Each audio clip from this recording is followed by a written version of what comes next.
सभी श्रोता को मेरा मैत्रीपूर्ण जय भीम, नमो बुद्धाय। और बड़ी खुशी की बात है इस मेरे लिए विशेष तौर पर कि इस प्रतीत्य समुत्पाद के प्रवचन मालिका में मुझे मौका मिला। तो उसके लिए मैं नागपुर बुद्धिस्ट सेंटर और उनके जो कुछ भी व्यवस्थापकीय समूह है उनका शुरू में ही मैं बहुत बहुत अभिनंदन करता हूँ। उनका पहले ही मैं आभार व्यक्त कर लेता हूँ। और आज के जो सूत्र संचालक है इस प्रवचन के लिए ब्रह्मचारी पद्मबोधि, उनका भी मैं पहले ही धन्यवाद अदा करता हूँ जो उन्होंने मेरे प्रति कुछ आदरयुक्त प्रशंसा की है, प्रशंसा पर कुछ शब्द कहे हैं, तो उसके लिए पहले ही मैं उनका धन्यवाद अदा करता हूँ। यह बहुत ही एक गंभीर विषय है, प्रतीत्य समुत्पाद। और इस गंभीर विषय को लेकर जो कुछ भी अभी तक हमारे ज्येष्ठ अनुभवी विद्वान ऐसे धम्माचार्यों ने इसमें जो योगदान दिया और आपको प्रतीत्य समुत्पाद समझाने की जो कोशिश की, तो उन सभी का भी मैं बहुत बहुत पुण्यानुमोदन करता हूँ ऐसे समय में। और यह बहुत खुशी की बात है कि बुद्ध के इस गंभीर शिक्षा को, और गंभीर ही नहीं तो यह मूलभूत और प्रमुख शिक्षा है, ऐसा हम कहेंगे कि बुद्ध शिक्षा का, या जिसको बुद्ध धर्म मतलब लौकिक तौर पर कहा जाता है, उस बौद्ध धर्म का केंद्र स्थान है, मुख्य जड़ है। इसी के ऊपर बुद्ध धर्म का सारा वृक्ष जो है वो आधारित है। तो यह बहुत ही केंद्र स्थान की ऐसी शिक्षा है प्रतीत्य समुत्पाद, जिसके ऊपर हम अभी तक सुनते आए हैं। और ये जो ऊर्ध्वगामी मार्ग है उसके बारे में भी अभी तक आपने सुना। तो मैं अपने इस प्रवचन को शुरू करने के लिए क्योंकि इसके पहले अपने ऊर्ध्वगामी मार्ग पर जो कुछ भी इसके पहले कड़ियाँ सुनी है, और आज हम निब्बिदा और विराग या वैराग्य, इन दो कड़ियों को देखने जा रहे हैं। और जैसा कि अभी आपको जानकारी दी है कि ये मेरे इस आज का और फिर दो प्रवचनों के साथ ही ये मालिका का लगभग प्रवचनों का अंत हो जाएगा। और बाद में फिर उन्होंने कहा कि अभी शंका समाधान या प्रश्नोत्तर का एक सत्र होगा। तो ऐसा समझिए कि मैं इस मेरे इन 3 प्रवचनों से ये प्रतीत्य समुत्पाद मालिका का समापन होने जा रहा है। और ये जो अभी ऊर्ध्वगामी मार्ग की जो 4 कड़ियाँ बची है, तो उसके बारे में और फिर कुछ समापन के बारे में बताने के लिए मुझे जो 3 प्रवचनों का जो ये मौका मिला है, तो मैं ये कहूँ कि मैं उसका अपने तरीके से उपयोग करना चाहता हूँ। हो सकता है आज मैं 2 के बजाय 3 कड़ियाँ बताऊँ या 4 भी बता दूँ, और बाकी के 2 है वो फिर प्रतीत्य समुत्पाद के अभी तक के बारे में या मेरे अपने कुछ जो विचार है उसके बारे में भी आपको बताने की कोशिश करूँ, ये भी हो सकता है। तो मैं वो अपना स्वातंत्र्य जो है वो उपयोग में लाना चाहता हूँ, ना कि इन दो कड़ियों के साथ ही बंधे हुए रहते हुए। तो देखते हैं कि आने वाले वक्त में मैं किस तरह से आपके सामने पेश कर सकता हूँ इस प्रतीत्य समुत्पाद के जो ऊर्ध्वगामी मार्ग है, जो प्रतीत्य समुत्पाद का एप्लीकेशन, प्रतीत्य समुत्पाद ये तत्व है और उस तत्व के ये एप्लीकेशन है, या हम कहेंगे उसको व्यवहारिक पहलू है। भवचक्र ये व्यवहारिक पहलू है, ऊर्ध्वगामी मार्ग ये व्यवहारिक पहलू है, चार आर्य सत्य उसका व्यवहारिक पहलू है। तो मूलभूत जो प्रतीत्य समुत्पाद है, जो जिन्होंने भी पहले सुना होगा, जो एक बहुत बड़े विद्वान है, या आज के युग में उनको त्रिपिटकाचार्य कहा जाता है, भिक्खु बोधि, उनको आपने सुना होगा। उन्होंने जो प्रतीत्य समुत्पाद के बारे में अभी पठन कर रहे थे, उसका इंग्लिश में अर्थ बता रहे थे।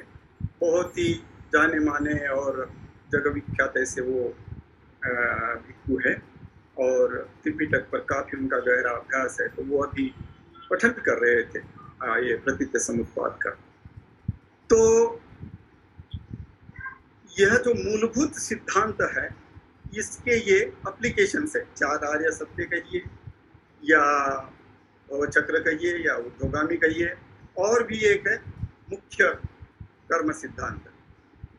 तो ये जो है मानवीय जीवन के लिए प्रतीत्य समुत्पाद किस तरह से व्यवहार में लाया जाए, उसका एप्लीकेशन क्या हो, उस तरह पर हम उसको देखने की कोशिश कर रहे थे। तो खैर, अन्य बातें बाद में करेंगे। आज का जो विषय है उस विषय के तरफ लौटने के पहले पिछले वक्त तक आपको धम्माचार्य चंद्रशील इन्होंने बहुत अच्छी जानकारी दी अपने समाधि और यथाभूत ज्ञान दर्शन पर। सो यथाभूत ज्ञान दर्शन से लेकर जो मार्ग बदलता है, और यथाभूत ज्ञान दर्शन और विराग, इसको लेकर जो बुद्ध का वचन कहा जाता है धम्म पर, उस बुद्ध वचन के तौर पर मैं अपने प्रवचन को शुरुआत करना चाहता हूँ, मुख्य तौर जिसमें यह प्रमुखता से बात आई है कि धम्म पद में मग्ग वग्ग में 3 गाथाएं हैं। जो 3 गाथाएं विशुद्धि का मग्ग करके आई है। तो उन गाथाओं के पठन के साथ मैं अपने इस 2 कड़ियों के बारे में आपको जानकारी देना चाहता हूँ।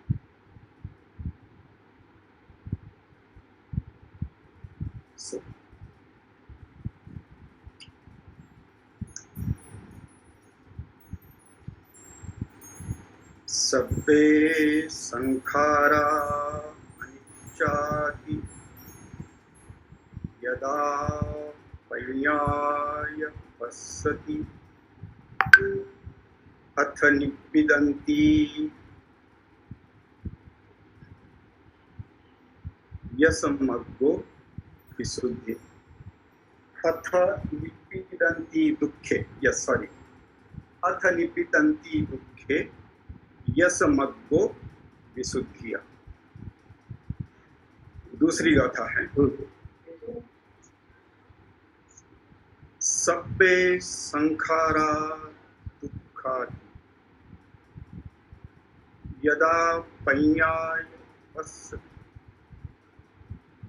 अथ निप्पिदन्ति दुःखे यसमग्गो विशुद्धिया। तीसरी गाथा है सब्बे धर्मा अनत्ता यदा पय्याय पश्यति अथ निप्पिदन्ति दुःखे यसमग्गो विशुद्धिया। अब इन्हीं 3 गाथाओं में आपने सुना होगा 3 चरण सरीखे हैं। और केवल इन 3 गाथाओं का पहला चरण ही अलग अलग है। पहली गाथा में पहला चरण है सब्बे संखारा अनिच्चर। दूसरे गाथा का पहला चरण है सब्बे संखारा दुखाति। और तीसरे गाथा में है सब्बे धम्मा अनत्ताति। और बाकी के जो है बाकी के एक जैसे हैं। यदा पर्याय पश्यति अथ निवेदन्ति दुखे यसमग्गो विशुद्धिया। ये सारे सरीखा है तीनों गाथा में। और केवल पहली ये जो चरण है यही अलग अलग है। तो पहली गाथा में सब्बे संखारा अनिच्च, दूसरी गाथा में सब्बे संखारा दुख, और तीसरी गाथा में सब्बे धम्मा अनत्त। सो अनिच्च, दुख और अनित्य, अनात्मा, यह जो 3 शब्द है यही संसार के अस्तित्व का सही स्वरूप है। जो पिछले अपने प्रवचन में ब्रह्मचारी चंद्रशील इन्होंने आपको जानकारी दी कि जब हम समाधि में हमारा मन इतना एकाग्र हो जाता है, हमारा चित्त ऐसा एकाग्र हो जाता है कि जिस एकाग्रता से इस अस्तित्व के स्वरूप को हम देखें तो वह अस्तित्व का स्वरूप हमें अनित्य, दुख और अनात्मा महसूस होता है। और यही इसी को जब यह अनुभव होता है, यह कोई केवल चर्चा नहीं है, यह कोई विचार नहीं है, यह कोई कल्पना नहीं है। जिस कल्पना के माध्यम से, जिस विचार के माध्यम से हम उसको समझने की कोशिश करें, ऐसी कोई ये बात नहीं है। तो यह अनुभूति की बात है, यह देखने की बात है कि क्या हम इस बात को अनुभव कर सकते हैं, इस बात को हम देख सकते हैं, इस बात का सही सही दर्शन हम कर सकते हैं। तो अनित्य का दर्शन, दुख की अनुभूति और अनात्म का दर्शन, यह अपने आप में बहुत बड़ी बात है। और यह बात तभी संभव होती है जो ग्रंथों में कहा गया है। उस ग्रंथों को यह हम माने तो यह तभी संभव है कि यदि आपको धर्म चक्षु प्राप्त हो। हम मांस चक्षु से अनुभव करते हैं।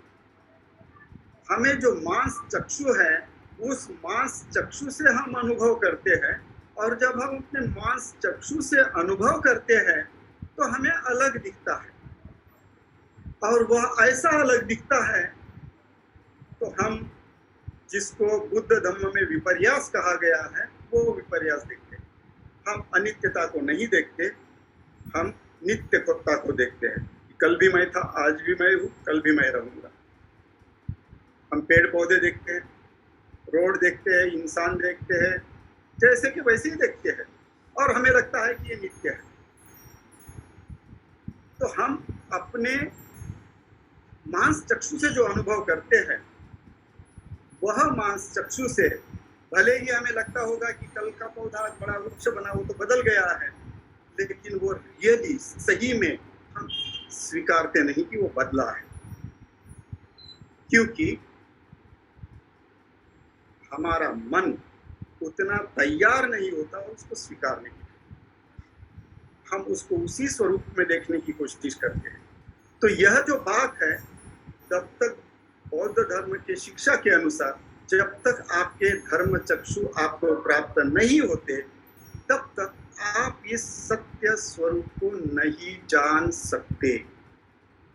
ये अस्तित्व का जो सत्य स्वरूप है, अनित्य, दुख और अनात्म, यह सत्य स्वरूप जो है जानना बहुत मुश्किल है और बहुत कठिन है। और इसको तो मैं ये कहूँगा कि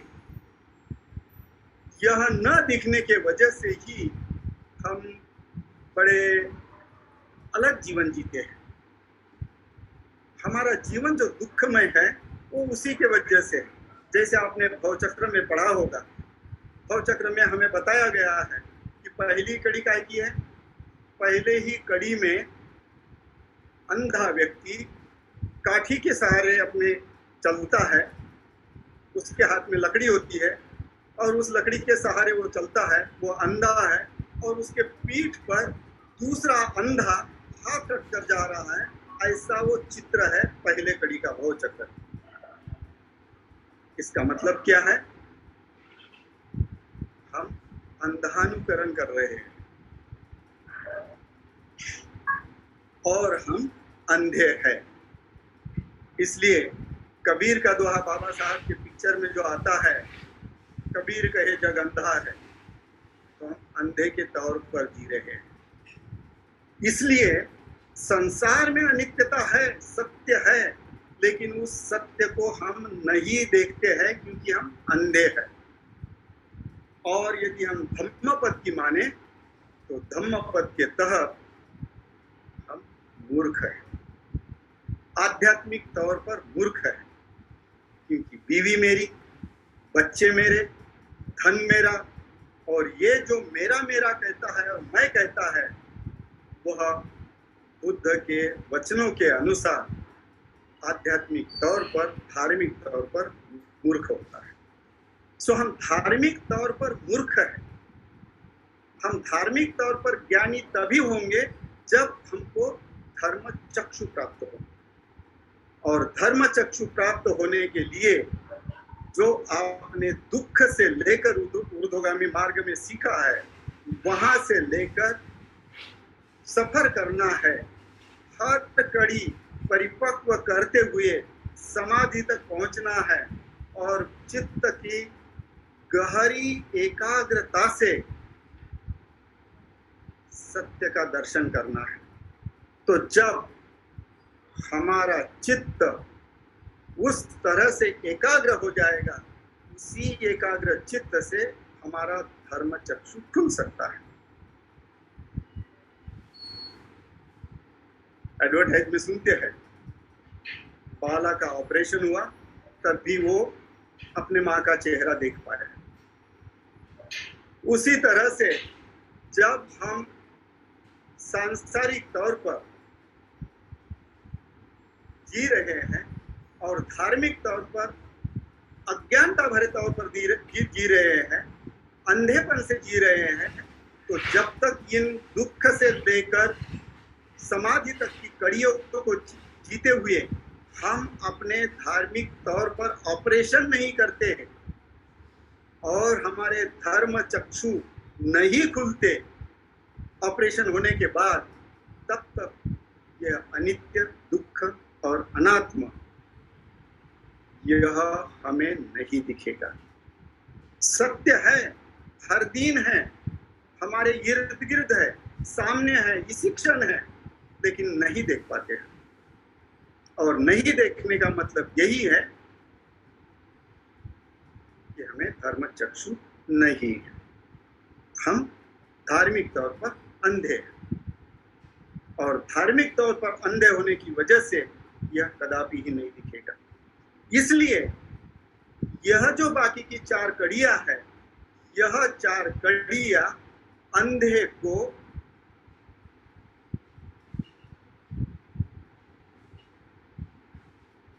समुद्र की लहरें कैसी लहराती है वह बताने जैसी बात है, या हिमालय की बर्फीली चोटी कितनी सफेद और कितनी चमकीली है यह बताने जैसी बात है। क्योंकि हम धार्मिक तौर पर अंधे हैं। तो भले ही हम अंधे हैं अभी, लेकिन जब कभी भी हमें आंखें आ जाएगी तो शायद यह जो कुछ भी हमारे पास ज्ञान है उसका हमें मदद हो सकती है। इसलिए भले ही हम अभी धार्मिक तौर पर अंधे हैं, लेकिन इस ज्ञान के तौर पर हमें अनुभव होगा कि हाँ, मैं अपनी आंखों का ऑपरेशन करा लूँ और इतना अच्छी तरह से जब ये वर्णन कर रहे हैं तो उसका मैं दर्शन करूँ।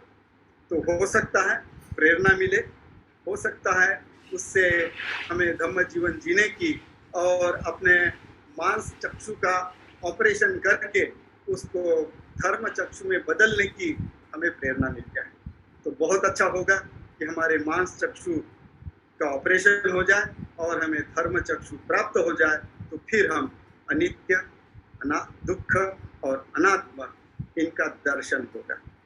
और जब इसका दर्शन होगा, यह सत्यता का दर्शन होगा, जब ये सत्यता का दर्शन होगा तब सही में हमारा जीवन बदल जाएगा।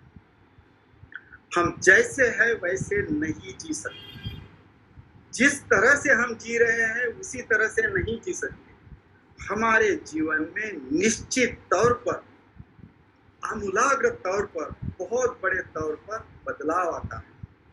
हम बदलने को मजबूर होते हैं। हमारे ऊपर कोई जबरदस्ती नहीं करता, वो बहुत स्वेच्छा से होता है, बहुत सहजता से होता है और बहुत नैसर्गिक तौर पर होता है। और वह बदल होता ही है क्योंकि आपने सत्यता का दर्शन लिया है। जब तक आपने सत्यता का दर्शन नहीं लिया है, आपका बदल यह नियम के तौर पर हो सकता है, आपका बदल एक आध्यात्मिक डिसिप्लिन के तौर पर हो सकता है, आपका बदल अन्य कुछ कारणों से हो सकता है। लेकिन जब इन सत्यता का दर्शन हो जाएगा तो जो बदल हो जाएगा वो बहुत सहज हो जाएगा। और इसलिए यहाँ से जो शुरुआत होती है वह शुरुआत होती है हमारे जीवन के प्रज्ञामय जीवन की, क्योंकि धर्म चक्षु का खुलना मतलब सम्यक दृष्टि की प्राप्ति। हमें सम्यक दृष्टि की प्राप्ति हुई। सम्यक दृष्टि की प्राप्ति होने का मतलब है कि हमारे प्रज्ञा की झलक मिल गई। हमने सही माने में सत्य क्या है उसका दर्शन ले लिया है। तो यह प्रज्ञा के तहतपन हम देख सकते हैं। इसलिए वो जो 3 गाथाएं हैं, 3 गाथाओं में दूसरा चरण क्या है? यदा पय्याय पश्यति, कि आप प्रज्ञा से इसको देख रहे हो, प्रज्ञा से इसको अनुभव कर रहे हो। तो प्रज्ञा से देखना, प्रज्ञा से अनुभव करना, प्रज्ञा अलग है और बुद्धि अलग है, होशियारी अलग है। इन दोनों का मेल मिलाप नहीं होना चाहिए, वो गलत है। तो जो बुद्धिमान होता है वो प्रज्ञावान होगा ही, इसकी गारंटी नहीं है। बुद्धिवान न होते हुए भी लोग प्रज्ञावान हो सकते हैं। सो प्रज्ञावान होना ये बहुत अलग बात है। और जब कोई भी प्रज्ञावान होता है तो प्रज्ञावान होने का मतलब है वो सयाना हुआ, हमारे शब्द में वो वाइज हुआ, उसको विजडम प्राप्त हुई, उसको प्रज्ञा प्राप्त हुई। सो धर्म चक्षु हमें प्रज्ञावान बनाने की प्रयास करते हैं।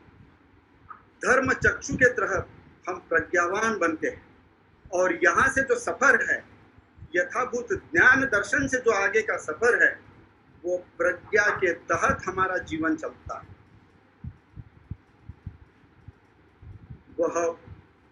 वह जो प्रज्ञा है, वह प्रज्ञा, इसका मतलब है हमारा अज्ञान खत्म हुआ, हमारा अज्ञान नष्ट हुआ, हम अज्ञानता से दूर हो गए। हमारा जिसको अंधापन कहा गया है, अंधापन खत्म हो गया, हमें दृष्टि प्राप्त हो गई है, सम्यक दृष्टि प्राप्त हो गई है और उस दृष्टि लाभ से हम हमारा जीवन आगे बढ़ रहे हैं। तो जब इस प्रज्ञा के तहत हम इस अस्तित्व के सत्य दर्शन को देखते हैं तो हमारे जीवन में जो पहला बदलाव होता है, वह पहला बदलाव जो होता है वह जीवन के तरफ देखने का हमारा मूलभूत दृष्टिकोण ही पूरी तरह से बदल जाता है। और एक काव्य पंक्ति के तौर पर कहूँ, और शायद जो महाराष्ट्रियन लोग हैं उन्होंने इसको सुना ही होगा, अर्थ शून्य भासे मदहा कलह जीवनाचा, धर्म नीति न्याय सारा खेळ कल्पनेचा। यह हमारी स्थिति होती है। जीवन का जो कलह है, जिसके लिए मैं जी रहा हूँ, पद, प्रतिष्ठा, पैसा, मैं ये क्यों नहीं बना, मैं वो क्यों नहीं बना, मेरा मान सम्मान क्यों नहीं हुआ, मेरा ये क्यों नहीं हुआ, मेरा वो क्यों नहीं हुआ, ये सब निरर्थक लगता है। अर्थहीन बातों में हम जीवन जी रहे हैं, ऐसा होता है। हम डिटैच हो जाते हैं, इसलिए ये डिटैचमेंट की प्रोसेस शुरू हो जाती है। निब्बिदा का मतलब है कि हम जिस तरह से जीवन जी रहे थे, जिस तरह से इन्वॉल्वमेंट हमारा जीवन में था, जीवन संघर्ष में जिस तरह से हमारा इन्वॉल्वमेंट था, जिस तरह से जीवन संघर्ष में हम लिप्त थे, सत्ता पाने के लिए, पद पाने के लिए, मान सम्मान के लिए, इसी बातों के लिए तो जीते हैं, पैसा कमाने के लिए, इसी बातों के लिए तो जी रहे हैं। यही तो हम संसार है, यही तो हमारे जीवन के उद्देश्य होते हैं, यही जीवन का ध्येय मानकर हम जीते हैं। इसी को तो हम प्रगति कहते हैं हमारे जीवन की। ये सारा निरर्थक लगने लगता है।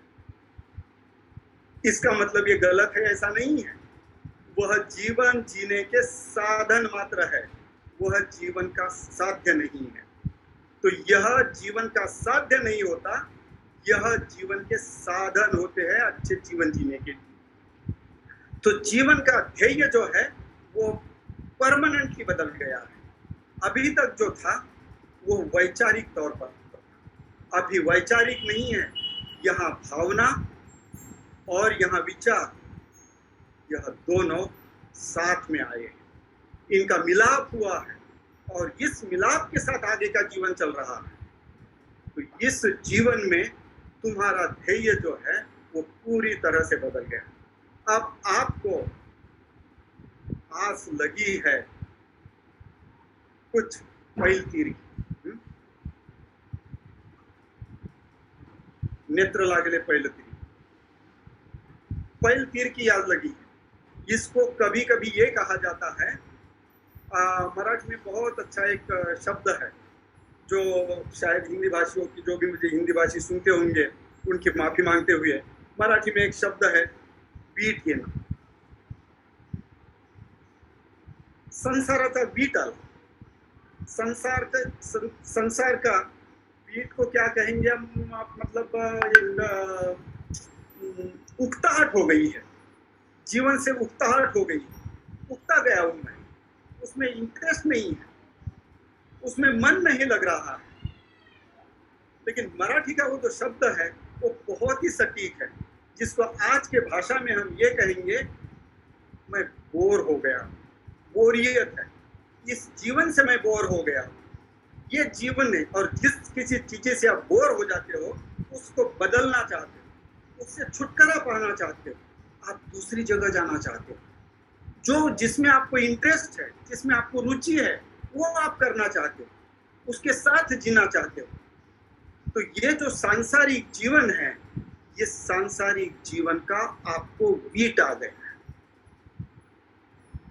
जिस तरह से आप जी रहे हो उसका वीट आ गया है। दुख का आपको वीट आ गया है, इसलिए दुखमय परिस्थिति से आप सुखमय परिस्थिति की तरफ जाना चाहते हो। आपकी मूवमेंट है। तो निबिदा का मतलब है आप ये छोड़ना चाहते हो, इससे छुटकारा पाना चाहते हो, और छुटकारा पाने के प्रयास में आप कार्यरत हो। निबिदा का मतलब है कि यह जो इंटरेस्ट की बात है, यह इंटरेस्ट की बात अब इस सांसारिक जीवन की बातों में इंटरेस्ट नहीं रहा, इसको अब छोड़ देना है। जो दूसरी तरफ है, जो निर्वाण के तरफ है, जो कुछ सत्यता है, जो जो मुझे झलक मिली अनित्य, दुख और अनात्म की, उस झलक के साथ मैं उसको पूरी तरह से परिपूर्ण प्राप्त करना चाहता हूँ। उस तरह से ये आगे का सफर है। तो इसलिए निबिद्धा का मतलब है कि मुझे इस सांसारिक बातों से बीट आ गया, मैं उगता गया हूं और इससे मुझे अभी छुटकारा पाना है। मैं उससे अलिप्त होना चाहता हूं, मेरा उसमें कोई इंटरेस्ट नहीं है, मेरी रुचि पूरी तरह से खत्म हो गई। और जब यह निबिद्धा की स्थिति इस तरह से परिपक्व हो जाती है, तो फिर हम विराग के तरफ बढ़ते हैं। इसको पाली ग्रंथों में बहुत अच्छा उदाहरण दिया है। पाली ग्रंथों में ढेर सारे जो उदाहरण हैं वो बहुत ही हमारे दैनंदिन उदाहरण होते हैं, क्योंकि बुद्ध उनको अनुभव करते थे, देखते थे, और वही उदाहरण अपने भिक्षुओं को, गृहस्थों को उनके सामने पेश करते थे। पाली ग्रंथों में इसका जो उदाहरण आया है वो बहुत सटीक और बहुत अच्छा उदाहरण है। मैं जब छोटा था, देहात में था, मेरे गांव से नदी बहती थी। धूप काले में जब उसका पानी बहुत सूख जाता था, धार सूख जाती थी और जगह जगह पानी इकट्ठा होता था, उस इकट्ठे पानी में कुछ लोग जो है मछली पकड़ने जाते थे। वो पानी कभी कभी अपने घुटने तक रहता था या घुटने से थोड़ा सा ज़्यादा रहता था, और ऐसा पानी था उसमें कीचड़ हो जाता था। तो वहाँ कोई जाला वगैरह डालकर मछलियाँ नहीं पकड़ते थे, बस वो अपने हाथ डुबाते थे और हाथों से मछलियाँ पकड़ने की कोशिश करते थे, और हाथों से वो कीचड़ में, इसमें उसमें छुपाकर वो मछली जरूर पकड़ते थे। अब वैसे ही जगह में कोई अभी मछली पकड़ रहा है, कीचड़ में इधर पा उधर पा, सारा वो जो पानी है कीचड़ मिश्रित हो गया है, उसमें वो मछली है या नहीं है वो भी उसको दिखती नहीं है, तो वो मछली पकड़ने जाता है। एक पकड़ता है, दूसरा पकड़ता है मछलियाँ। फिर जब मछली पकड़ता है और जब वो थोड़ा सा हाथ ऊपर लेकर ऊपर का जो पानी होता है उसमें हिलाता है, तब उसको दिखता है कि ये मछली नहीं है, ये तो सांप पकड़ लिया मैंने। और जैसे उसके ध्यान में आता है ये मछली नहीं है, सांप है, तो तुरंत फेंक देता है। यह निबिद्धा का उदाहरण बुद्ध ने दिया है पाली ग्रंथों में। ये इस तरह से हम जीते हैं, हम उस कीचड़ में मछली पकड़ने के लिए सारी जिंदगी लगाते हैं और सांप को भी पकड़ते हैं, लेकिन हम उसको पानी में धोकर देखते नहीं, और यदि हमें दिख जाएगा तो हम फेंक देंगे उसको, वो दर्शन हमें नहीं होता। तो इस तरह से हमारी स्थिति होती है। तो इसको बुद्ध ने कहा निबिद्धा, कि जब आपके ध्यान में आ गया, यथाभूत ज्ञान दर्शन से आपने देखा कि वो मछली नहीं है, वो सांप है। जिस अनित्यता को आप नित्य मान के जी रहे हैं वो नित्य नहीं है। जिस बीवी बच्चों धन को मैं और मेरा मान के चल रहे हैं वो आपका नहीं है, वो आपके जीवन जीने के साधन मात्र है। ये जब आपके समझ में आता है तो आप अपनी जिंदगी उसके लिए बर्बाद नहीं करते। जिंदगी बर्बाद करने के लिए बहुत ऊंचे आदर्श आपके सामने है, त्रिरत्न आपके सामने है आपकी जिंदगी बर्बाद करने के लिए। इन सांसारिक बातों में लगकर अपनी जिंदगी बर्बाद करने के लिए नहीं। यह बुद्ध, यह स्थिति यथाभूत ज्ञान दर्शन से हमें होती है, इसलिए निबिद्धा आती है, हम छोड़ देते हैं। जब हमें पता चलता है कि यह सत्य है तो छोड़ देते हैं। तो निबिद्धा का मतलब है हमारी सांसारिक बातों से अलिप्त होने की प्रक्रिया। और यदि हम पूज्य उर्गेन संघरक्षित जी की कुछ बातें पढ़ते हैं जो उन्होंने निबिद्धा को लेकर लिखी है, तो वह लिखते हैं कि जैसा बच्चों का खेल होता है, तो बच्चा किसी खिलौने के साथ जब खेलता है और उससे कोई वो खिलौना छीन ले इतना चिल्लाता है, इतना रोता है, क्योंकि वो खिलौना उसके जीवन मरण का हिस्सा होता है बच्चों। लेकिन बड़ा व्यक्ति समझता है कि नहीं, ये तो खिलौना है, लेकिन बच्चा नहीं समझता। तो इसीलिए बुद्ध ने कहा बाल वर्ग में कि हम बाल है, हम इस संसार को भी खिलौना करके नहीं समझ रहे हैं, ये जीवन मरण का अस्तित्व का हिस्सा समझ के चल रहे हैं, इसलिए हम बाल करके जी रहे हैं, मूर्ख करके जी रहे हैं। तो बुद्ध बैठे हैं सयाने बन, सयाने बन, और सयाने बनकर जीवन को समझो और यह त्रिरत्नों को सब कुछ मानकर आगे बढ़ो। तो यह सांसारिक बातों को जीवन जीने मात्र से संबंधित रखो, उसको जीवन का ध्येय मत बनो। उसको यदि जीवन का ध्येय बना दिए तो हमारा जीवन बर्बादी के तौर पर दूसरा कुछ नहीं। तो यह बात जो है, यह यथाभूत ध्यान दर्शन हमारे ध्यान में लाती है। वो जब ध्यान में आती है तो निविदा मतलब छोड़ने की प्रक्रिया शुरू हो जाती है। तो यह जब छोड़ने के प्रक्रिया में हम पारंगत हो जाते हैं, तब हम विराग में पहुंचते हैं। विराग का मतलब है वैराग्य, जो मराठी, प्राकृत, संस्कृत कई शब्द करेंगे, पाली का शब्द होता है विराग।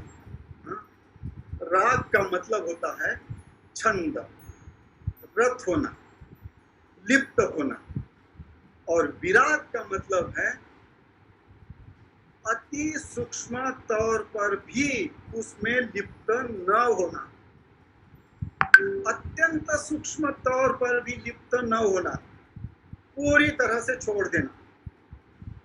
तो विराग का मतलब है हम डिटैच ही नहीं हुए हैं, हम छोड़ ही नहीं दिए हैं, हम उससे बहुत दूर चले गए हैं।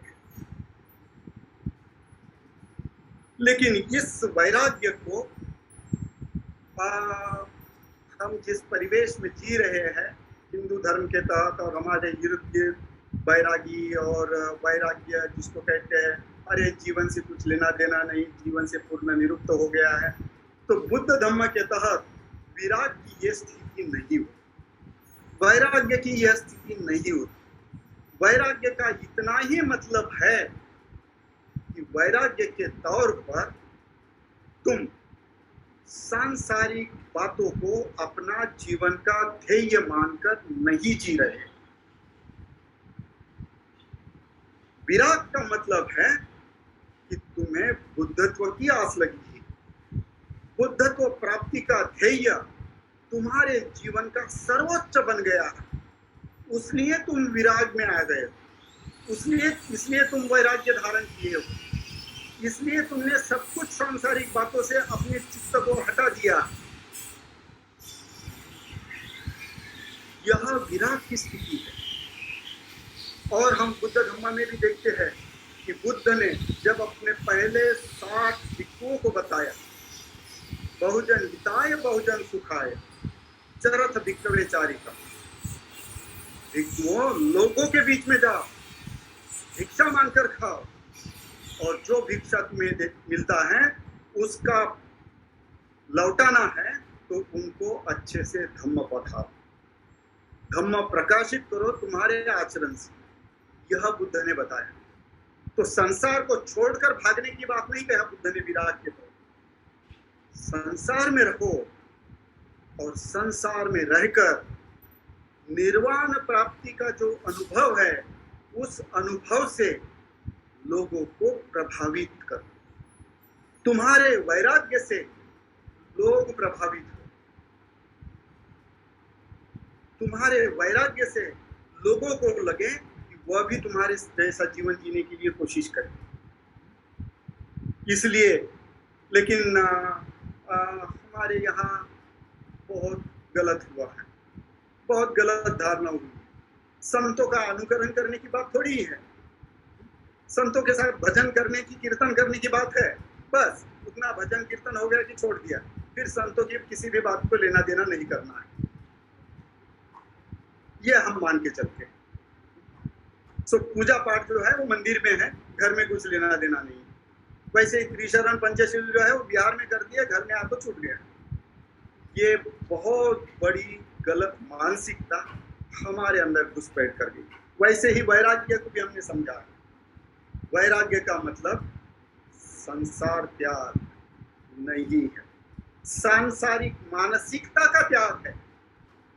जिस सांसारिक मानसिकता के तहत हम जी रहे हैं, उस सांसारिक मानसिकता का त्याग है और आध्यात्मिक मानसिकता के तहत जीवन जीने की जबरदस्त इच्छा है, जबरदस्त छंद है।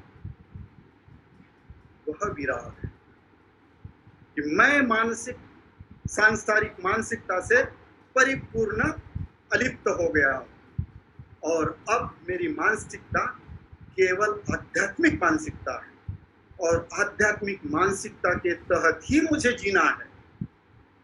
मेरे जीवन में ध्येय जो है वह केवल है। तो इस तरह से अपने आप को जानने की हम कोशिश करें कि नहीं, बुद्ध धम्म वैराग्य का बहुत अलग मतलब बताता है। बुद्ध धम्म वैराग्य का मतलब जो हिंदू धर्म में है या अन्य धर्मों में है, उस धर्म के तहत बुद्ध धम्म में वैराग्य का मतलब नहीं है, विराग का मतलब नहीं है। हम परिपूर्ण आध्यात्मिक मानसिकता से परिपूर्ण होकर हम अपना जीवन जीते हैं और सांसारिक मानसिकता से पूरी तरह से अलिप्त हो जाते हैं। तो यह विराग की स्थिति है। और विराग की स्थिति का यदि हम अपने अंदर की बात देखें, उसका हमारे व्यवहार पर क्या परिणाम होगा? सो व्यवहार पर जो परिणाम होगा वह परिणाम होगा निश्चित तौर पर हमारा जो आचरण है, हमारा जो व्यवहार है, वह सबसे पहले समानता का व्यवहार होगा। हम सभी के साथ समानता का व्यवहार करेंगे। यह विराग की बात है, क्योंकि आपने यथाभूत ज्ञान दर्शन के तहत देखा सब कुछ अनित्य है, सब कुछ अनात्मा है। तो फिर अनात्मा है तो प्रज्ञा और करुणा ही है, जिसको चंद्रशील ने बताया हमें कि धर्म काया है वो। तो सब कुछ अनित्य है, सब कुछ दुख है, सब कुछ अनात्मा है, तो सब कुछ तो सरीखा ही है, कोई भी इससे अछूता नहीं है। तो फर्क किस बात का है? तो सभी सजीवों पर मैत्री, सभी सजीवों के प्रति करुणा है। तो यह करुणा के भावना से हम विराग में जीते हैं। सो विराग का मतलब है कि मेरी मनोवृत्ति करुणा भरी है। करुणा किसके साथ? सभी सजीवों के साथ, सभी मनुष्य मात्रों के साथ। मैं किसी के भी साथ भेदभाव के साथ पेश नहीं आ सकता। ये हिंदू है, ये मुसलमान है, ये है, वो है, ये क्रिश्चियन है, ये इस जाति का है, ये उस जाति का है, ये भेदभाव ही नहीं आ सकता। तो विराग का मतलब है संपूर्ण समानता। हमें पूज्य उर्गेन संरक्षित के तहत बहुत अच्छी शिक्षा मिली बुद्ध मंडल। वहां अक्षोभ्य बुद्ध को बताया गया है 5 बुद्धों के बीच में। अक्षोभ्य बुद्ध की प्रज्ञा क्या है? जैसा है वैसा देखो, मिरर लाइक विजडम कहते हैं उसको। जैसा है वैसा देखो, जैसा है वैसा देखो मतलब अनित्य देखो, दुख देखो, अनात्म देखो। यह सत्य है। जब यह सत्य है तो फिर दूसरा बुद्ध आता है, दूसरी प्रज्ञा आती है, विजडम ऑफ इक्वालिटी। सभी समान है, किसी को भी फर्क नहीं करना, किसी के भी साथ फर्क करते हुए व्यवहार नहीं करना है। सभी समान है और सभी समान है तो सभी को मदद करना है। ये अमोघ सिद्धि बुद्ध की प्रज्ञाति, ऑल अकम्प्लिशिंग गिफ्ट। कार्य करो, कार्यरत रहो, सभी को संधि दो और सभी को संधि देकर सभी की निस्वार्थ सेवा करने के लिए आ गया। तो विराग का मतलब है तुम बहुत अधिक कार्यरत होते हो, करुणा से कार्यरत होते हो, निस्वार्थ भाव से कार्यरत होते हो, निस्वार्थ भाव से लोगों की सेवा करते हो, किसी के भी साथ भेदभाव न करते हुए सेवा करते हो। यह बात है।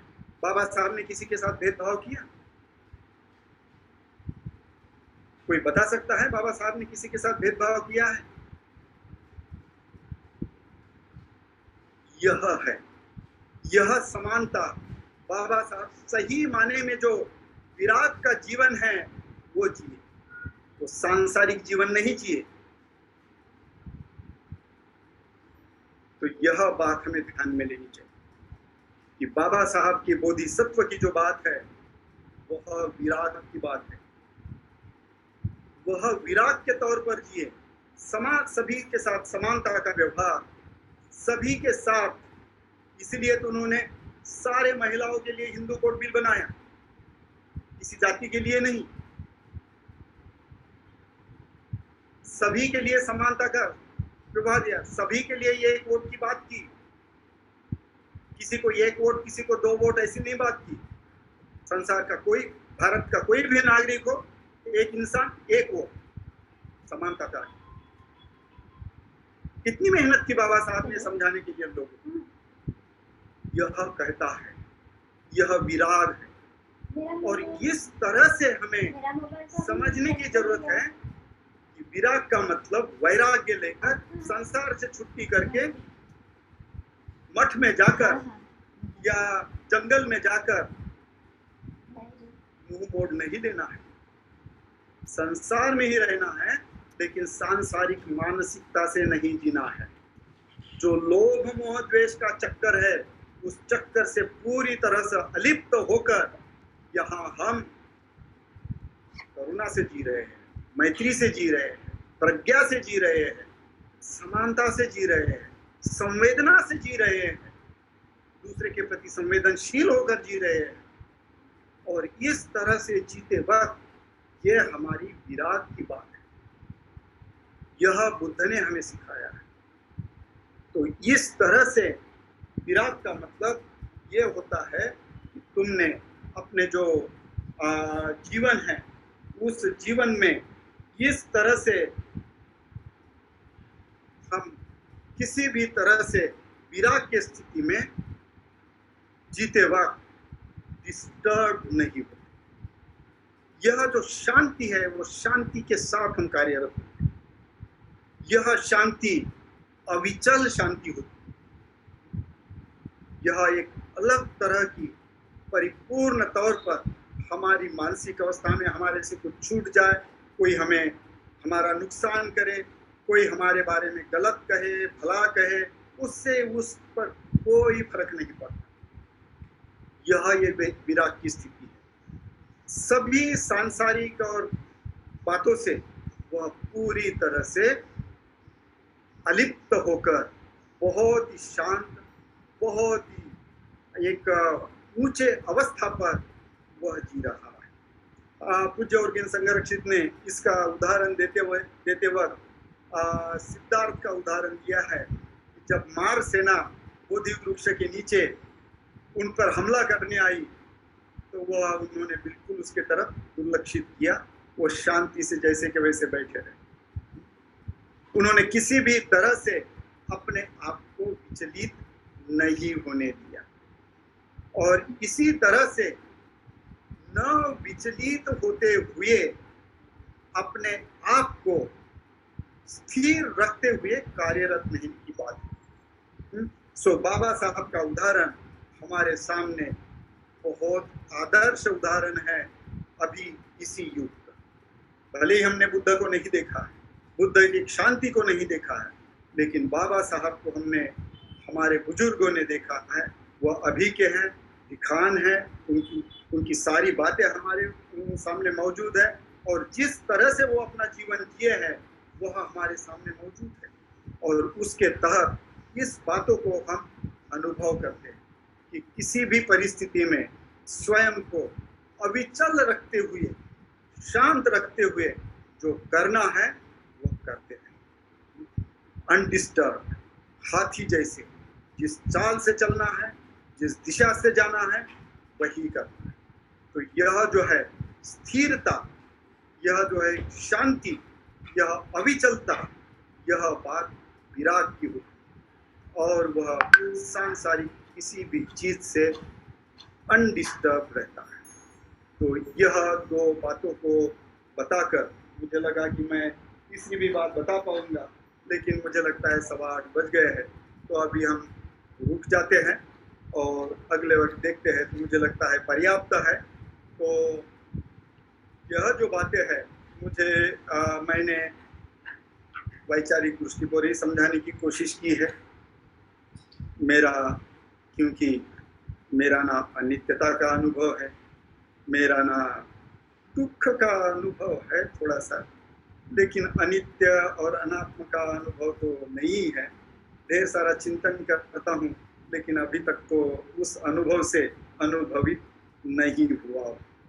सो अभी भी चिंतन की प्रक्रिया में ही हूँ। तो मुझे लगता है पता नहीं कब उसका दर्शन होगा, तो जब होगा तब होगा। लेकिन उम्मीद करता हूँ कि यह जो है, जो भी मैंने सुनी सुनाई बातें हैं आप तक पहुंचाने की कोशिश की है, जो भी है श्रुतमय प्रज्ञा है।